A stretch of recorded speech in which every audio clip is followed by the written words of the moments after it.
Connecting MacBook to a monitor with USB-C is actually very easy, and in this video I'll show you exactly how to do that.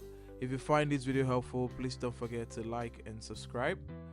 Connecting the MacBook to a monitor via USB-C is one of the cleanest setups available because a single cable can often handle video, data, and power.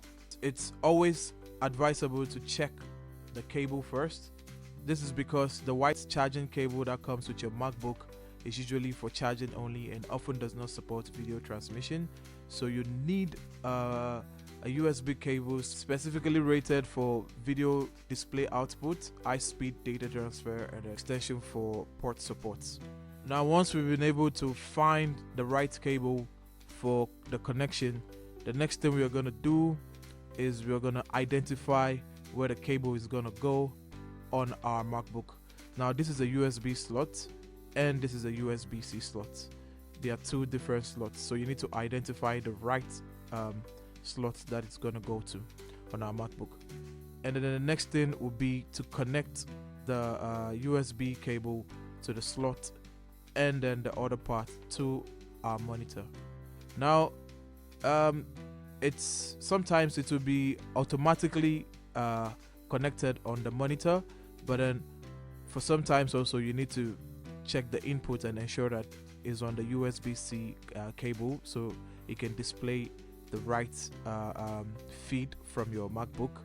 Else, if it's on a different display, it's going to display something else, so you need to ensure that it's on the USB-C so you can display the right feed. Now, after that, you're going to go to this is an optional route, but you're going to go to your MacBook, and on the top left you're going to see the Apple logo. You're going to click on that. You're going to go to system settings and you're going to choose display option on the system settings. Now, once you choose the display, you should have a box like this at the top, and you're going to go to arrangement. Now, arrangement is where you can arrange the screen positioning. So if you have this would be your MacBook screen, and these are external screens. So from here you can arrange them anyhow you like. You can put one screen on the right, just arrange them to fit your own customization. Now, that's how you connect a MacBook to a monitor with USB-C. If you find this video helpful, please do not forget like our video and subscribe to our channel at Kraus Media. And that being said, I'll see you in the next video.